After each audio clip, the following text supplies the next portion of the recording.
सभी का स्वागत है एग्ज़ाम मार्क के इस अमेजिंग प्लेटफॉर्म पे। मैं हूं अखिलेश चौधरी और मैं आपको इस प्लेटफॉर्म पे एनाटमी और फिजियोलॉजी पढ़ाने वाला हूं। तो BSc nursing first year first semester के जितने भी बच्चे हैं इस प्लेटफॉर्म को फॉलो कर सकते हैं एनाटमी और फिजियोलॉजी के डाउट क्लियर करने के लिए, थ्योरीज लेक्चर को कवर करने के लिए। और हम इसमें ये भी देखेंगे कि हम एनाटमी को और फिजियोलॉजी को कैसे हम क्लिनिकली कोरिलेट करके पढ़ने वाले हैं। तो आज के हम पहले लेक्चर में डिस्कस करेंगे कि एनाटमी होती क्या है बच्चों, और इसके साथ साथ हम फिजियोलॉजी के भी कुछ टर्म्स को डिस्कस करने वाले हैं। तो सबसे पहले लेक्चर में हम डिस्कस करते हैं एनाटमी होती क्या होती है। तो सबसे पहले क्या है, introduction of anatomy and overview of the human body. तो हम इसमें देखेंगे कि एक ह्यूमन बॉडी होती है, उसका पूरा सिस्टम क्या होता है, कैसे वो काम कर रही होती है, कैसे हम उसको डिस्कस करेंगे, कैसे टर्म यूज किए जाते हैं किसी भी एनाटमी या फिजियोलॉजी के सब्जेक्ट को पढ़ने के लिए।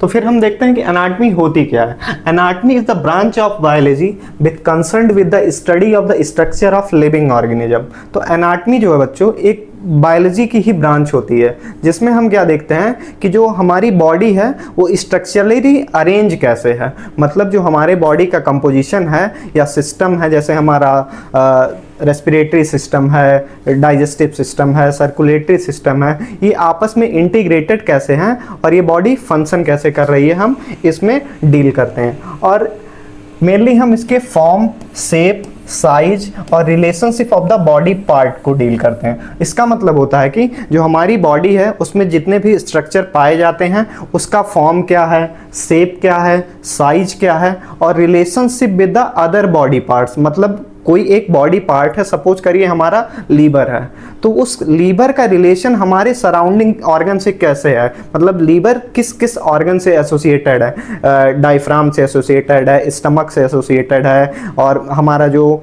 वेंट्रल पार्ट होता है बॉडी का उससे एसोसिएटेड है। तो इन सभी रिलेशनशिप को हम डील करने वाले होते हैं बच्चों। तो जो हमारा एनाटमी वर्ड होता है वो आया कहाँ से, ये आया है ग्रीक वर्ड से, जिसको हम कहते हैं एनाटोम। एनाटोम का मतलब क्या होता है बच्चों, कटिंग अप और डाइसेक्शन। एनाटोम का मतलब होता है किसी भी सब्सटेंस, किसी भी बॉडी को हम कट करके स्टडी करते हैं तो उसको हम क्या कहते हैं बच्चों, एनाटमी कहते हैं। और ये आया कहाँ से, ये आया हमारे ग्रीक वर्ड से। कहाँ से आया बच्चों, ग्रीक वर्ड से।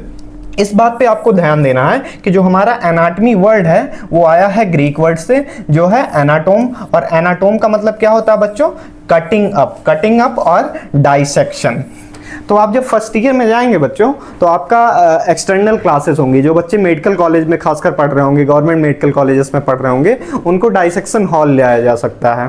तो सपोज करिए जब आप डाइसेक्शन हॉल जाएंगे तो वहाँ पे आपको डीएच में ले जाएंगे, ठीक, डीएच में ले जाएंगे। अब डीएच में होता क्या है बच्चों, डीएच में बॉडीज होती हैं, मतलब ह्यूमन बॉडी होती हैं जो कि वहाँ कंजर्व करके रखी होती हैं, जिसपे मेडिकल स्टूडेंट, नर्सिंग स्टूडेंट और भी जो स्टूडेंट मेडिकल कॉलेज में होते हैं वो स्टडी करते हैं। स्टडी कैसे करते हैं, डाइसेक्ट करके करते हैं, ठीक। डाइसेक्शन का मतलब क्या होता है, किसी बॉडी को कट करके उसके स्ट्रक्चर को पहचानना, देखना, उस पर स्टडी करना और भी जितने हमारी, और उसको क्लिनिकली कोरिलेट करना, मतलब जो हम यहाँ पे पढ़ रहे हैं उसको हम क्लिनिकल साइड में अप्लाई भी करते हैं। तो ये होता है हमारा डाइसेक्शन बच्चों।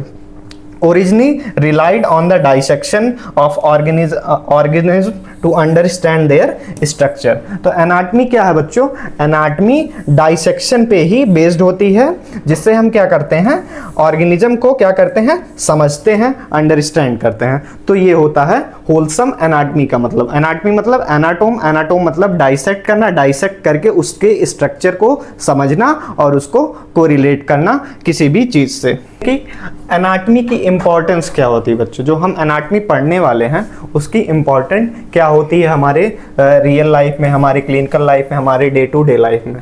अब देखिए हमें ये क्या करता है, provide knowledge about the structure of the human body, हमारी जो बॉडी है उसके स्ट्रक्चर के बारे में हमको नॉलेज प्रोवाइड करता है। दूसरा होता है form the foundation for medicine and nursing practice. अब देखिए एनाटमी मेनली मेडिकल स्टूडेंट होते हैं या नर्सिंग स्टूडेंट होते हैं, वो डील किससे कर रहे होते हैं, वो ह्यूमन बॉडी से डील कर रहे हैं, तो ह्यूमन हेल्थ से डील कर रहे होते हैं। तो एनाटमी जो होती है बच्चों, वो हमारे फाउंडेशन है मेडिसिन के लिए, नर्सिंग प्रैक्टिस के लिए, सर्जरी के लिए।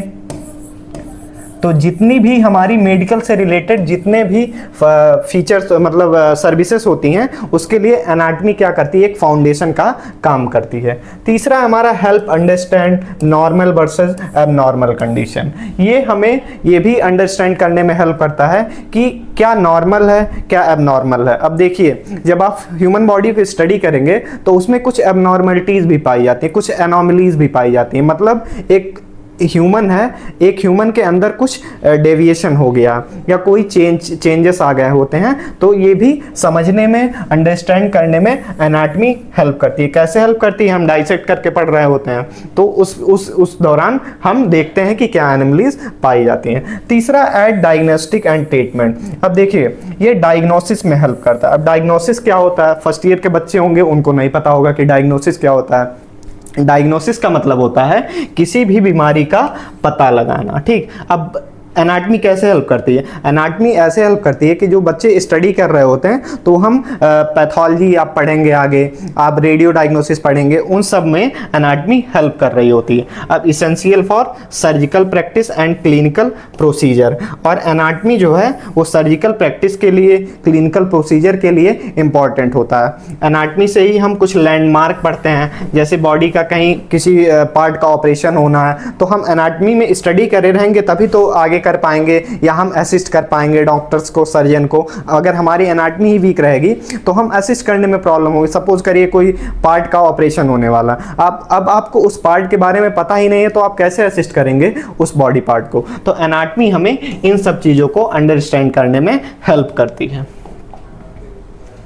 अब हम देख रहे हैं कि ब्रांचेस ऑफ एनाटमी क्या होती है। एनाटमी देखिए कई पार्ट में डिवाइड किया गया है। पहला है हमारा ग्रॉस एनाटमी, दूसरा है माइक्रोस्कोपिक एनाटमी, तीसरा हमारा डेवलपमेंटल एनाटमी, चौथा है कंपैरेटिव एनाटमी, पांचवा है क्लिनिकल एनाटमी।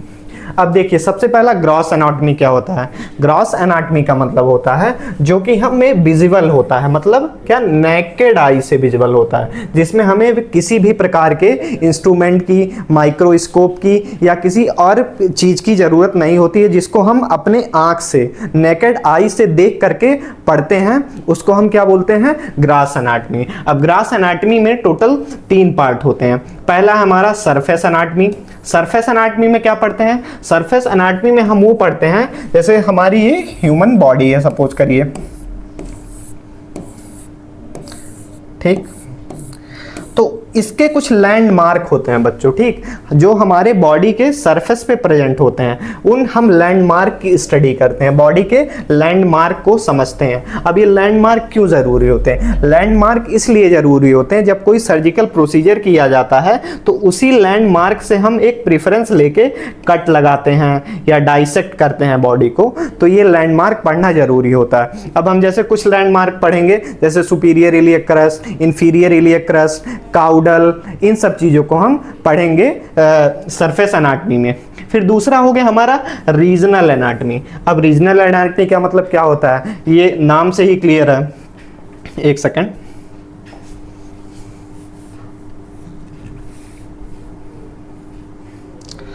रीजनल एनाटमी क्या होती है, ये नाम से क्लियर है। अब देखिए किसी भी ह्यूमन बॉडी को हम कई पार्ट में डिवाइड कर लेते हैं बच्चों, क्या करते हैं, कई पार्ट में इसको डिवाइड कर लेते हैं, ठीक। अब देखिए ये हमारा क्या हो गया बच्चों, हेड हो गया, ये हमारा हो गया हेड, ये हमारा हो गया नेक, ये हमारी हो। अब हम जो हमारा ये ट्रंक होता है इसको हम 2 पार्ट में डिवाइड करते हैं। एक हमारा क्या हो जाएगा बच्चों, थोरैक्स हो जाएगा, और दूसरा हमारा हो जाएगा एब्डोमेन हो जाएगा। एब्डोमेन हो जाएगा। और ये जो हमारी अपर एक्सट्रीमिटीज होती है, जो हमारे दोनों हैंड होते हैं, इसको हम क्या बोलते हैं? अपर एक्सट्रीमिटीज बोलते हैं। जो हमारे लोअर दो होते हैं, इसको हम लोअर एक्सट्रीमिटीज बोलते हैं। और जो हमारा ये रीजन वाला होता है, इसको हम जेनाइटल रीजन बोलते हैं। ठीक, जेनाइटल रीजन बोलते हैं। तो रीजनल एनाटॉमी में क्या होता है बच्चों? इसी पूरी बॉडी को हम head, neck, thorax, abdomen, lower extremities, genital, upper extremities, इन पार्ट्स में डिवाइड करके उसकी स्टडी करते हैं। तो ये हमारा होता है रीजनल एनाटॉमी। ठीक, क्लियर? हम रीजनल एनाटॉमी में क्या करते हैं, पता चला आप लोगों को? अब हम देखते हैं कि हम ग्रॉस एनाटॉमी का हमारा जो तीसरा पार्ट होता है, हम उसमें क्या स्टडी करने वाले हैं बच्चों। ठीक, एक सेकंड, एक थोड़ा हौच पौच हो गया था, इसको मैं क्लियर कर लूं। फिर देखिए, हमारा तीसरा पार्ट आता है सिस्टमैटिक एनाटॉमी। अब सिस्टमैटिक एनाटॉमी में हम क्या करते हैं बच्चों? हमारे बॉडी के जितने सिस्टम होते हैं, जैसे हमारा सर्कुलेटरी सिस्टम हो गया, रेस्पिरेटरी सिस्टम हो गया, डाइजेस्टिव सिस्टम हो गया, न्यूरोलॉजिकल सिस्टम हो गया, या एक्सट्रीमिटीज मतलब इंट्यूमेंट्री सिस्टम हो गया, जिसमें हम स्किन से हेयर, नेल्स, इन सब की पढ़ाई करते हैं। तो हमारे बॉडी को डिफरेंट पार्ट को सिस्टमेटिकली डिफरेंशिएट करके, ठीक, क्या करके बच्चों? हर बॉडी के पार्ट को सिस्टम में डिवाइड करके हम इसकी स्टडी करते हैं, वो हमारा होता है सिस्टमैटिक एनाटॉमी। फिर दूसरा पार्ट जो होता है वो हमारा आता है माइक्रोस्कोपिक एनाटॉमी। अब माइक्रोस्कोपिक एनाटॉमी में क्या होता है बच्चों? ग्रॉस एनाटॉमी में क्या होता था? हम नेकेड आई से पढ़ाई करते थे, और हमारा माइक्रोस्कोपिक एनाटॉमी में क्या करते हैं? हम माइक्रोस्कोप की मदद से जो हमारे सेल्स होते हैं, माइक्रोस्कोपिक स्ट्रक्चर होते हैं। अब देखिए, सेल को तो हम नेकेड आई से देख नहीं सकते, तो सेल की स्टडी करने के लिए हमारा एक एनाटॉमी का स्पेशल ब्रांच होता है। क्या होता है बच्चों? स्पेशल ब्रांच होता है, जिसको हम क्या कहते हैं? माइक्रोस्कोपिक एनाटॉमी कहते हैं बच्चों। एक सेकंड, इसको हम माइक्रोस्कोपिक एनाटॉमी कहते हैं बच्चों। ठीक, तो माइक्रोस्कोपिक एनाटॉमी में जो हमारे बॉडी के माइक्रोस्कोपिक स्ट्रक्चर होते हैं, जैसे सेल, टिश्यू, इनकी स्टडी करते हैं। तीसरा होता है बच्चों हमारी डेवलपमेंटल एनाटॉमी। अब डेवलपमेंटल एनाटॉमी, इसको हम एम्ब्रियोलॉजी भी कहते हैं बच्चों। इसमें क्या होता है? जो एम्ब्रियो होता है, ठीक, एम्ब्रियो का जो फॉर्मेशन होता है, जब फर्टिलाइजेशन होता है तो ओवा फॉर्म होता है, और जाइगोट बनता है, फीटस बनता है। तो वो फीटस यूट्रस में बन कैसे रहा है, उसका डेवलपमेंट कैसे हो रहा है, वो हम डेवलपमेंटल एनाटॉमी में पढ़ने वाले हैं, जिसको हम एम्ब्रियोलॉजी कहते हैं। Study of the structural changes from the fertilisation till birth होता है बच्चों। अडल्टहुड नहीं होगा, टिल बर्थ होगा बच्चों। यहाँ पे ये पेन विजुअल ना हो शायद, टिल बर्थ होगा बच्चों। तो बर्थ तक जो चेंजेस होते हैं वो हम एम्ब्रियोलॉजी में पढ़ते हैं। तीसरा होता है कंपैरेटिव एनाटॉमी। अब कंपैरेटिव एनाटॉमी क्या होता है? कंपैरेटिव एनाटॉमी में हम कंपेयर करते हैं एनाटॉमी अक्रॉस स्पीसीज। इसमें हम क्या करते हैं, जो हमारी डिफरेंट स्पीसीज होती हैं उनको हम कंपेयर करके पढ़ते हैं। आप लोगों ने क्लास 12th में या 11th में पढ़ा होगा कंपैरेटिव एनाटॉमी, वो जेनेटिक्स वाले चैप्टर में कंपैरेटिव एनाटॉमी का थोड़ा सा इंट्रोडक्शन दिया गया है। फिर पांचवा आती है हमारी clinical anatomy, application of the anatomical knowledge in the clinical practice. अब ये क्लिनिकल एनाटॉमी क्या होती है बच्चों? इसमें हम एनाटॉमी का एप्लीकेशन क्या करते हैं, अपने क्लिनिकल लाइफ में देखते हैं। ठीक, इसमें जैसे हमारा एक्सरे हो जाता है बच्चों, एक्सरे हो गया, सीटी स्कैन हो गया, MRI हो गया, ये सब में इसका यूज होता है बच्चों। ठीक, तो ये हो गए हमारे एनाटॉमी के ब्रांचेस। अब नेक्स्ट देखते हैं नेक्स्ट हम देखेंगे कि लेवल ऑफ स्ट्रक्चरल ऑर्गेनाइजेशन क्या होता है। मतलब जो हमारी बॉडी है, जो हमारे बॉडी का स्ट्रक्चर होता है, उसका ऑर्गेनाइजेशन कैसे हो रहा होता है। तो सबसे पहला होता है केमिकल लेवल बच्चों, इसमें हम एटम्स और मॉलिक्यूल्स की बात करते हैं। ठीक, दूसरा होता है हमारा cellular level, basic unit of life. अब देखिए, जो हमारे कोई भी मैटर होता है बच्चों, वो एटम और मॉलिक्यूल से मिलकर बना होता है। ठीक, तो इन्हीं एटम और मॉलिक्यूल से मिलकर हमारा सेल बनता है, और सेल ही हमारे ये बॉडी का स्ट्रक्चरल एंड फंक्शनल यूनिट होता है बच्चों, स्ट्रक्चरल एंड फंक्शनल यूनिट होता है। तो हम एनाटॉमी जो शुरुआत करते हैं बच्चों ये सेलुलर लेवल से करते हैं। फिर इसके बाद आता है हमारा टिश्यू।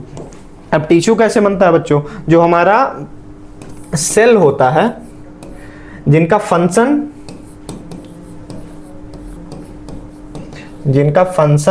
और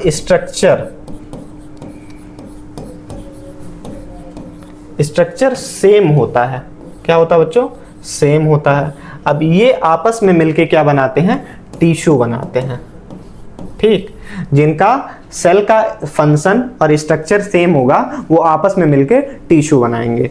अब ये टिश्यू फिर आगे चल के बच्चों क्या बनाएंगे? ऑर्गन बनाएंगे। ठीक, क्या बनाएंगे? ऑर्गन बनाएंगे। अब ऑर्गन कैसे बनता है? जो स्ट्रक्चरली और फंक्शनली सेम टिश्यूज होते हैं वो आपस में मिलते हैं और ऑर्गन लेवल स्ट्रक्चरल ऑर्गेनाइजेशन का फॉर्मेशन करते हैं बच्चों। फिर अब कई डिफरेंट ऑर्गन मिलके एक सिस्टम लेवल बनाते हैं। ठीक, क्या बनाते हैं बच्चों? सिस्टमैटिक लेवल बनाते हैं। अब जैसे एग्जांपल इसका क्या हो गया बच्चों? स्टमक हमारे गैस्ट्रो इंटेस्टाइनल ट्रैक का या डाइजेस्टिव सिस्टम का एक पार्ट होता है बच्चों। ठीक, अब देखिए जो हमारा गैस्ट्रो इंटेस्टाइनल ट्रैक होता है उसमें डिफरेंट चीजें पाई जाती हैं। हमारा माउथ से स्टार्ट होता है और एनस पे खत्म होता है। तो उसमें एक ऑर्गन जैसे हमारा इसोफेगस हो गया, हमारा स्टमक हो गया, लार्ज इंटेस्टाइन हो गए, स्मॉल इंटेस्टाइन हो गए, तो ये आपस में जब मिलते हैं तो एक ऑर्गन सिस्टम का फॉर्मेशन कराते हैं और यही ऑर्गन सिस्टम क्या कहलाता है?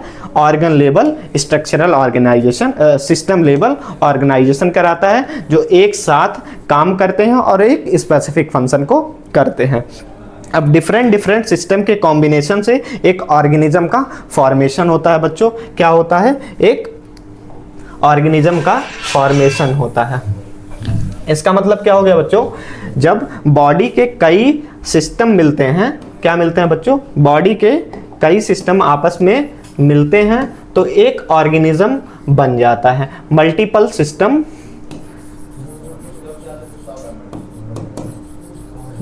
सिस्टम मिलके एक ऑर्गेनिज्म का फॉर्मेशन कराते हैं बच्चों। अब जैसे हमारी बॉडी है इसमें डिफरेंट सिस्टम मिले हुए हैं, जैसे हमारा respiratory system, circulatory system, digestive system, integumentary system, musculoskeletal system, ये सारे सिस्टम मिलके हमारे इस होल बॉडी का फॉर्मेशन करा रहे होते हैं। ठीक, तो ये हो गया हमारा level of structural organisation. Next slide पे हम देखते हैं कि हमारे बॉडी में क्या क्या मेजर सिस्टम पाए जाते हैं बच्चों और इनका काम क्या होता है और इनमें हम क्या चीजें पढ़ने वाले हैं। तो सबसे पहला सिस्टम होता है बच्चों हमारा स्केलेटल सिस्टम। ठीक, क्या होता है बच्चों? Skeletal system. ये हमारे बॉडी को सपोर्ट प्रोवाइड करता है और प्रोटेक्ट करता है बच्चों। अब हमारे स्केलेटल सिस्टम में क्या चीजें आती हैं? हमारे स्केलेटल सिस्टम में आता है हमारा बोन और मसल। अब बोन हमारे बॉडी को क्या प्रोवाइड करता है बच्चों? बोन हमारे बॉडी को एक स्ट्रक्चर प्रोवाइड करता है। मैं यहाँ पर खड़ा हूँ, कैसे खड़ा हूँ? बोन की वजह से खड़ा हूँ। अगर बोन ना होता, सपोज करिए आपके बॉडी में बोन नहीं है, तो क्या ये बॉडी में जो मसल्स प्रेजेंट है वो आपका लोड या आपका वेट सह पाएंगी? नहीं सह पाएंगी। तो जो बोन होता है वो बॉडी को क्या प्रोवाइड करता है? स्ट्रक्चर प्रोवाइड करता है और साथ में क्या होता है? मसल्स उसको सपोर्ट कर रही होती हैं। ठीक, क्योंकि बोन और जो मसल है वो आपस में इंटीग्रेटेड होते हैं बच्चों। और इनके साथ क्या भी पाया जाता है बच्चों? क्या क्या? बोन हो गया, मसल हो गया, लिगामेंट हो गया बच्चों। ठीक, क्या हो गया? लिगामेंट हो गया प्लस टेंडन हो गया बच्चों। ठीक, क्या हो गया? टेंडन हो गया। ठीक, अब देखिए लिगामेंट क्या करता है बच्चों? लिगामेंट क्या करता है? दो बोन को आपस में ज्वाइंट कराता है। तो जो बच्चों ये सपोज करिए एक बोन ये है, दूसरी बोन ये है, इन दोनों को ज्वाइंट करने के लिए किसकी जरूरत होती है? लिगामेंट की जरूरत होती है। इन दोनों को आपस में ज्वाइंट करने के लिए लिगामेंट की जरूरत होती है। टेंडन क्या करता है बच्चों? टेंडन क्या करता है? एक मसल को एक बोन से अटैच करने में हेल्प करता है। कोई एक मसल है उससे अटैच करने में हेल्प करता है। तो स्केलेटल सिस्टम में हम इन चीजों को पढ़ेंगे। दूसरा हो गया बच्चों हमारा मस्कुलर सिस्टम। इसमें हम क्या करेंगे? मूवमेंट्स एंड पोस्चर को देखेंगे कि हमारे बॉडी में कितने मूवमेंट्स होते हैं, कैसा हमारा पोस्चर मेंटेन होता है और हमारे बॉडी में कितने टाइप की मसल्स पाई जाती हैं, हर मसल्स का स्पेसिफिक फंक्शन क्या होता है, इन सभी चीजों को पढ़ने वाले हैं। फिर उसके बाद आ जाता है बच्चों सर्कुलेटरी सिस्टम। सर्कुलेटरी सिस्टम में हार्ट हार्ट और हम ब्लड वेसल्स प्लस ब्लड बच्चों, इसमें प्लस ब्लड और इसके साथ लिम्फेटिक सिस्टम होता है बच्चों। क्या होता है बच्चों? लिम्फेटिक सिस्टम को भी पढ़ने वाले हैं। ठीक, हम सर्कुलेटरी सिस्टम में क्या क्या पढ़ेंगे? सॉरी, लिम्फेटिक सिस्टम को हम अलग से भी पढ़ सकते हैं, ऐसा कोई नहीं है कि हम सर्कुलेटरी सिस्टम के साथ ही पढ़ें। ये एक अलग तरह का सर्कुलेटरी सिस्टम की तरह ही एक फंक्शन होता है जो हमारे बॉडी में प्रेजेंट होता है। सर्कुलेटरी सिस्टम में मेनली हम हार्ट, ब्लड वेसल्स और ब्लड के बारे में पढ़ने वाले हैं। तीसरा होता है बच्चों रेस्पिरेटरी सिस्टम। रेस्पिरेटरी सिस्टम में हम देखते हैं कि हमारे बॉडी में जो हम ऑक्सीजनेशन होती है, ब्रीथिंग होता है, गैस का एक्सचेंज होता है, इन सभी चीज़ों के बारे में डील करेंगे। डाइजेस्टिव सिस्टम में देखेंगे breakdown and absorption of the nutrition. जो हम न्यूट्रिशन ले रहे हैं उसका ब्रेकडाउन कैसे होता है, उसका डाइजेशन कैसे होता है, उसका एब्जॉर्प्शन कैसे होता है हमारे बॉडी में, इन सभी चीज़ों को हम देखते हैं हमारे डाइजेस्टिव सिस्टम में। तीसरा होता है नर्वस सिस्टम। इसमें हम देखेंगे कि हमारी बॉडी कंट्रोल और कोऑर्डिनेशन में कैसे काम करती है। जो हमारा ब्रेन है, जो हमारा स्पाइनल कॉर्ड है, जो हमारे नर्व्स हैं, पेरिफेरल नर्व्स होती हैं, सेंट्रल नर्व्स होती हैं, वो काम कैसे कर रही होती हैं, हम इसमें देखेंगे। तीसरा होता है बच्चों एंडोक्राइन सिस्टम। नेक्स्ट है एंडोक्राइन। इसमें हम हार्मोन और रेगुलेशन की बात करते हैं। जो हमारे बॉडी का हार्मोनल रेगुलेशन होता है, जो हमारे बॉडी का होम्योस्टेसिस होता है, वो कैसे मेंटेन हो रहा होता है, हम डील करेंगे। फिर आ जाता है यूरिनरी सिस्टम। इसमें हम देखेंगे कि हमारे बॉडी में जो वेस्ट मटेरियल बन रहा है बच्चों, उसका एक्सक्रीशन कैसे होता है। देख, हमारे बॉडी में मेटाबॉलिज्म हो रहा है, तो मेटाबॉलिज्म में बच्चों एक्सक्रीशन भी होता है। क्या होता है? एक्सक्रीशन भी हो रहा होता है। ठीक, जो वेस्ट प्रोडक्ट बन रहे होते हैं उनके एक्सक्रीशन के बारे में हम यूरिनरी सिस्टम में पढ़ेंगे। फिर आ जाता है reproductive system, continuation of species. Reproduction में हम देखेंगे कि जो हमारी बॉडी होती है, जो ह्यूमन बॉडी होती है, उसमें रिप्रोडक्शन कैसे होता है। इंटीग्रेटरी सिस्टम में हम स्किन, हेयर, नेल के बारे में पढ़ेंगे, जो हमारे सरफेस पे प्रेजेंट होते हैं, जैसे हमारा हेयर हो गया, स्किन हो गया, नेल्स हो गए, इन सभी चीज़ों के बारे में पढ़ने वाले हैं।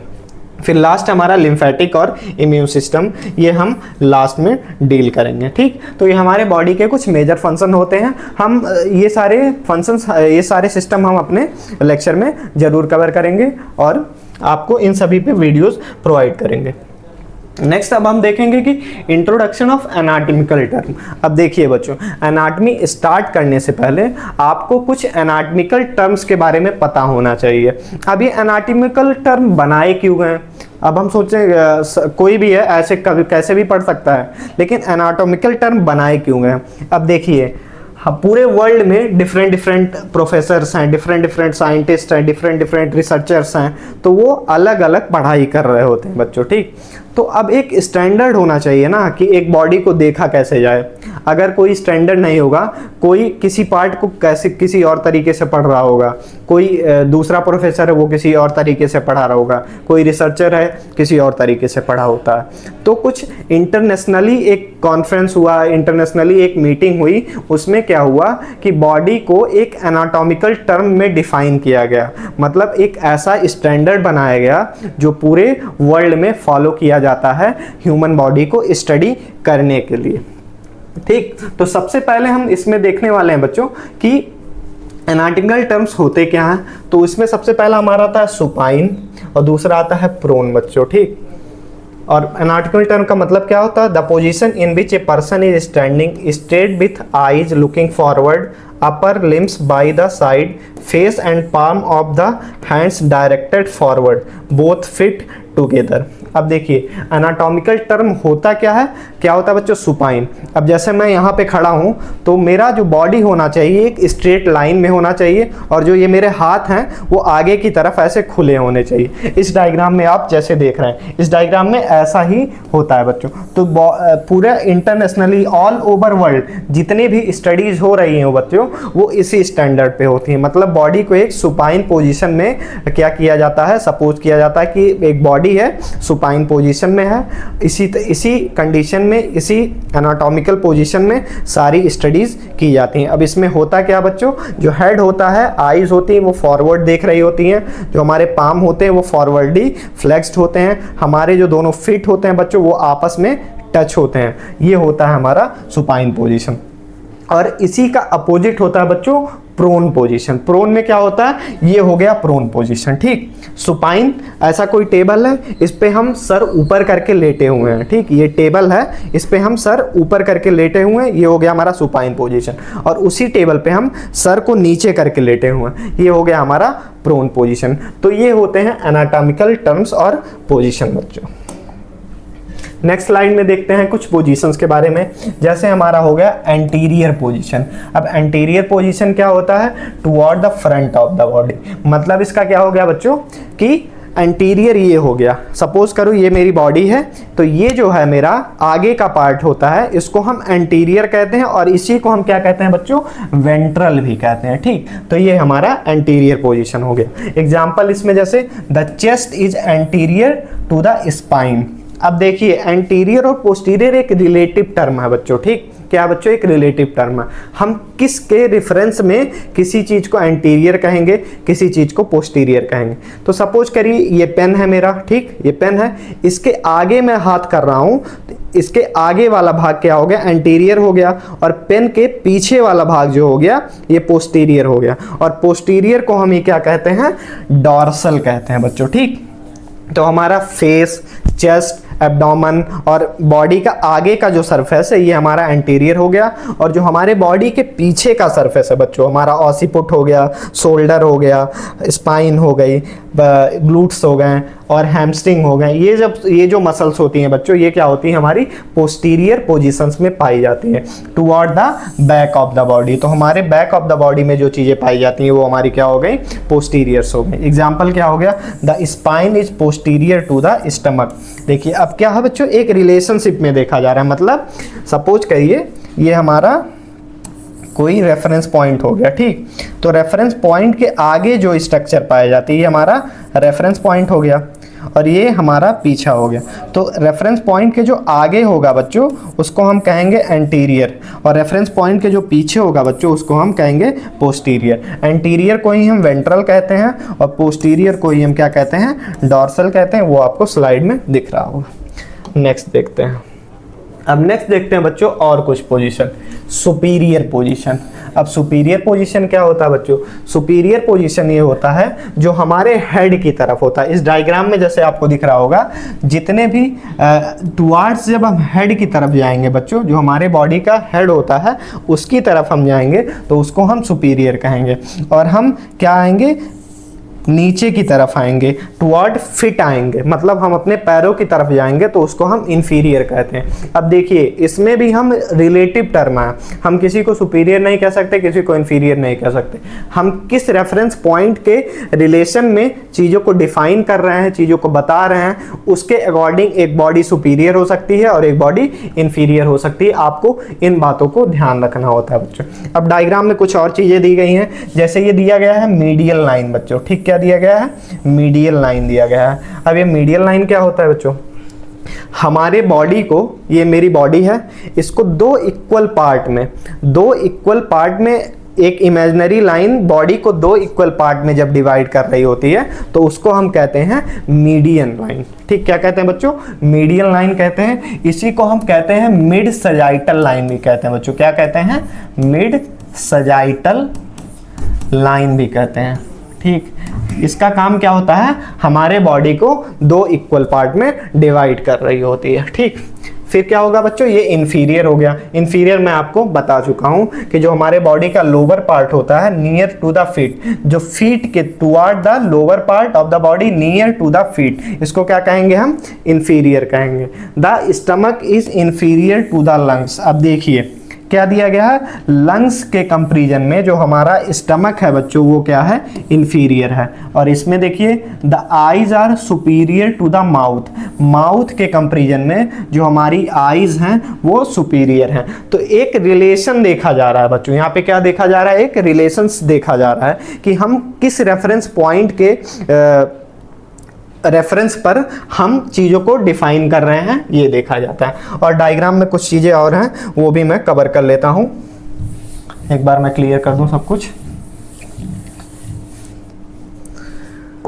सुपीरियर आपको पता चल गया क्या होता है, इंफीरियर आपको पता चल गया क्या होता है, और ये मीडियल लाइन क्या होती है जिसको हम मिड सजाइटल लाइन कहते हैं, ये भी आपको पता चल गया क्या होता है। अब हम देखते हैं प्रॉक्सिमल क्या होता है बच्चों। ठीक, प्रॉक्सिमल का मतलब क्या होता है, इस मिड लाइन के करीब जो है, ठीक, ये मिड लाइन हो गई, इसके करीब में जितने भी पार्ट्स पाए जाएंगे, जो भी स्ट्रक्चर पाया जाएगा वो हमारा प्रॉक्सिमल स्ट्रक्चर हो जाएगा। और इस मिड लाइन से जितना दूर जाएंगे, ठीक, वो स्ट्रक्चर पाया जाएगा, वो हो गया डिस्टल बच्चों। ठीक, प्रॉक्सिमल क्या होता है, जो मिड लाइन के पास होता है। सपोज करिए ये मिड लाइन है और ये मेरा जो शोल्डर है बच्चों क्या है, ये प्रॉक्सिमल है। और अगर हम इस फिंगर को देखेंगे तो ये हमारा डिस्टल पार्ट हो गया। क्यों डिस्टल पार्ट हो गया, क्योंकि ये बच्चों ये मेरी मिड लाइन हो गई, मिड लाइन के पास क्या है, ये मेरा शोल्डर है, तो ये क्या हो गया, प्रॉक्सिमल हो गया। और मिड लाइन से दूर मेरा क्या है, फिंगर टिप है, ये क्या हो गया बच्चों, ये हो गया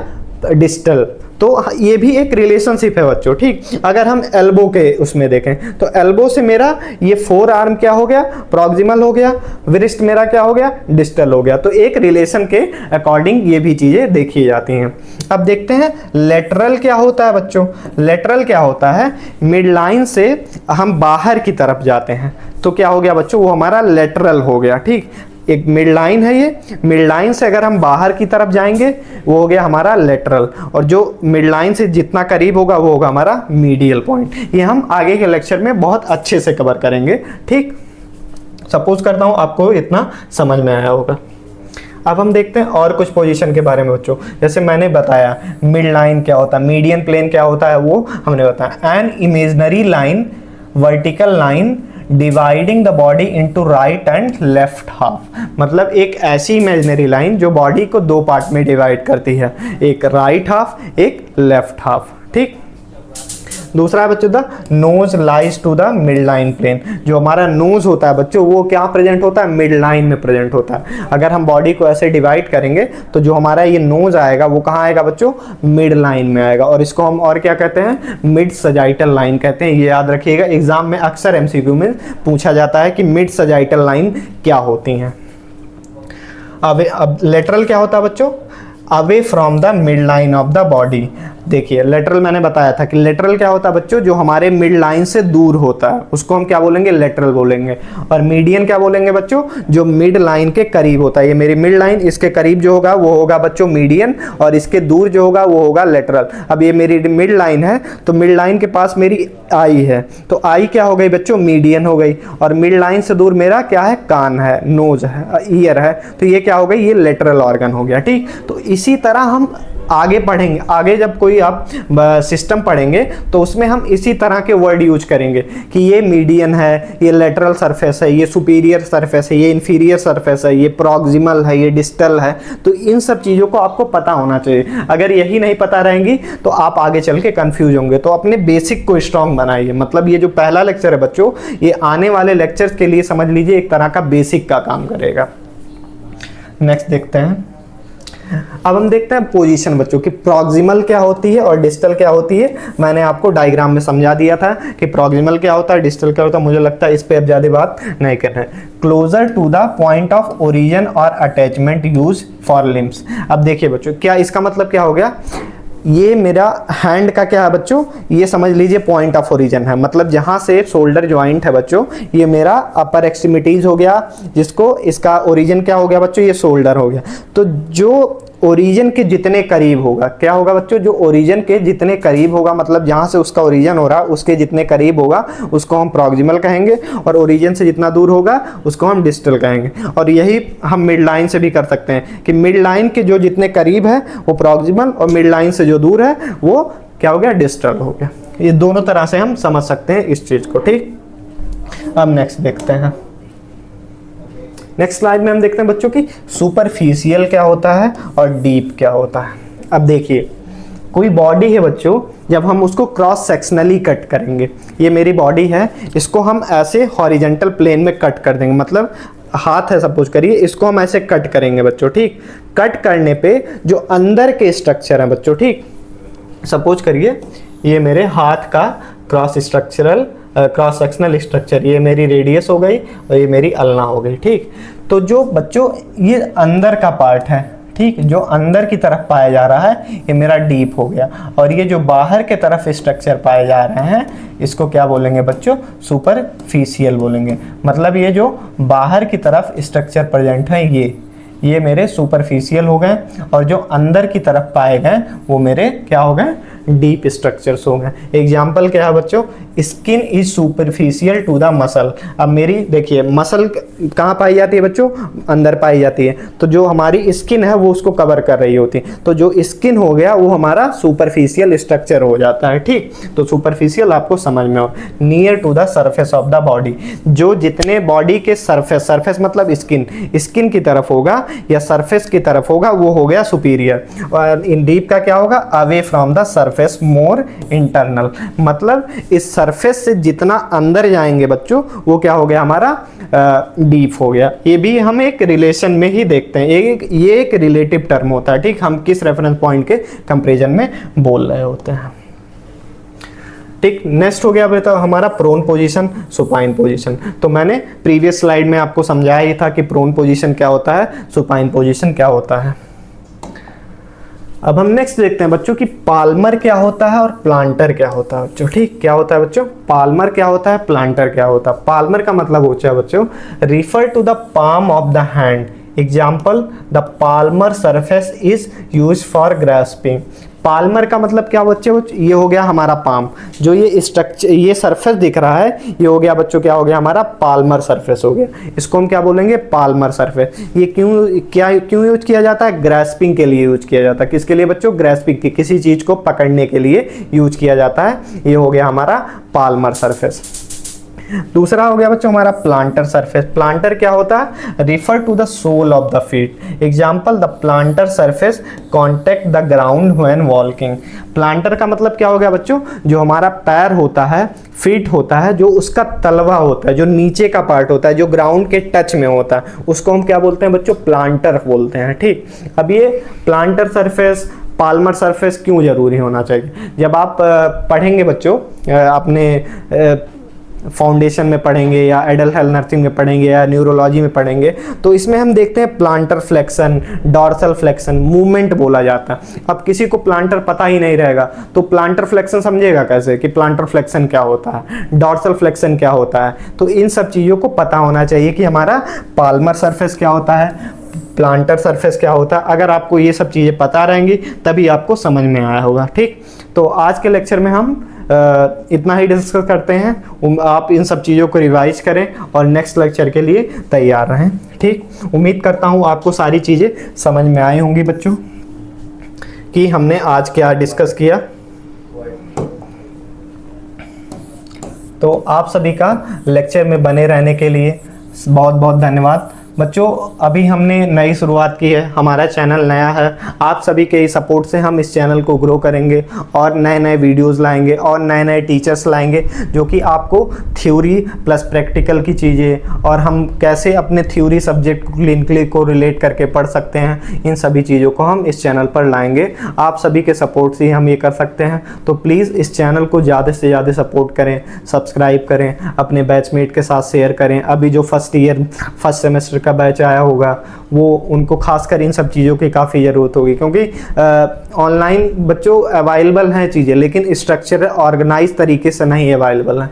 हम इस चैनल पे यही मेनली फोकस करेंगे कि हम बीएससी नर्सिंग के सारे सब्जेक्ट को सेमेस्टर वाइज, ईयर वाइज कैसे कवर करें, और मेन चीज़ ये है इसमें हम क्लिनिकली कोरिलेट करके पढ़ने वाले हैं बच्चों। हम आपके प्रैक्टिकल को भी स्ट्रॉन्ग बनाएंगे। तो इसी उम्मीद के साथ आज के हम इस लेक्चर को ख़त्म करते हैं और आप हमारे चैनल को सपोर्ट करें, सब्सक्राइब करें, लाइक करें, ज़्यादा से ज़्यादा शेयर करें। इस चैनल पे आने के लिए आप सभी का बहुत बहुत धन्यवाद।